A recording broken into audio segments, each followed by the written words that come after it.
এইটো হল প্যাৰাডাইজ ব্লু। আজি আমি শিকিম যে প্যাৰাডাইজ ব্লু কালাৰটো কেনেকৈ বনাও মেচিনত। চাই থাকক ভিডিঅ'টো। আমি প্যাৰাডাইজ ব্লু কালাৰটো সিলেক্ট কৰি লৈছো, লৈ মেচিনত বনাবৰ কাৰণে আমি টেবলেটত ইনষ্ট্ৰাকচন দি আছো। টেবলেটত আমি ইনষ্ট্ৰাকচন দিয়াৰ লগে লগে টেবলেটটোত আমাৰ গোটেইখিনি বস্তু, কালাৰটোৰ নাম, কালাৰটোৰ কোড, কি বেছ ইউজ কৰিব লাগিব, গোটেইখিনি আহি যাব। চাওক মই টেবলেটত এনেকৈ কালাৰটো সিলেক্ট কৰাৰ কাৰণে প্ৰথমতে মই এপ এটা অন কৰি লৈছো, যেটো এপত মই কালাৰটো নাম্বাৰটো মাৰিব লাগিব। কালাৰটো নাম্বাৰটো মাৰাৰ পিছত এনেকুৱা অপচন আহিব। অপচনত ক্লিক কৰি দিয়াৰ পিছত দেখুৱাব যে কালাৰটোত কি কি ৰং পৰিব, কেনেকুৱা ধৰণৰ ৰং পৰিবৰে কালাৰটো হ'ব। কালাৰটোৰ নাম হ'ল প্যাৰাডাইজ বে। এতিয়া আপোনালোকে দেখা পাই আছে, মই টেবলেটত দেখাই আছো। আৰু এইটো আপোনাৰ সিলেক্ট কৰিব পাৰে কেই লিটাৰ বনায়, 1 লিটাৰ, 4 লিটাৰ, 10 লিটাৰ। এতিয়া আমি বনাম 1 লিটাৰৰ টেমাত। এতিয়া আমি কি কৰিম, ষ্টাৰ্ট ডিসপেন্সিং। আৰু ৰেটটো চাই ল'ব পাৰে, সাইডত দিয়া আছে। ৰেটটো আছে আপোনাৰ 500 কিমান টকা।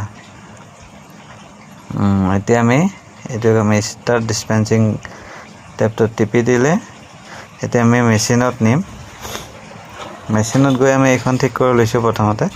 ইয়াতে মই এটা ৰঙৰ টেমাটো দিম। ৰঙৰ টেমা প্ৰত্যেকটো ৰং হোৱাইটে আহে। হোৱাইট টেমাটো দিলো। দিয়াৰ পিছত এতিয়া কি হ'ব, মেচিনক ইনষ্ট্ৰাকচন দিয়া হৈছে টেবলেটত। এটা মই চেক কৰি লৈছো, ইয়াতে পানী দি মিলাই থব লাগে। পানী আছে না চাই লৈছো। পানী অলপ দিলো, পানী অলপ দিলো। এতিয়া মই মেচিনটো ষ্টাৰ্ট কৰিম। মেচিনৰ সুইচটো দিয়া আছে। টেবলেটত ইনষ্ট্ৰাকচন দিয়াৰ লগে লগে মেচিন নিজৰ কাম আৰম্ভ কৰিব।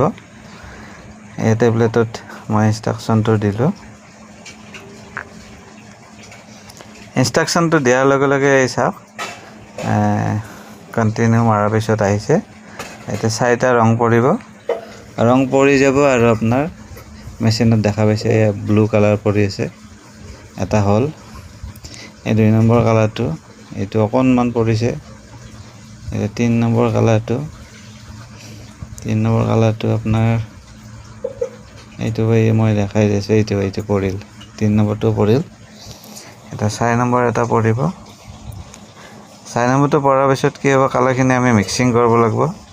মিক্সিং মেচিনতো কৰিব পাৰি, হাতেৰেও কৰিব পাৰি। 1 লিটাৰ টেমা ইমান ডাঙৰ কথা নহয়। 4 লিটাৰ হ'লে কিন্তু মেচিনত কৰিব লাগিব।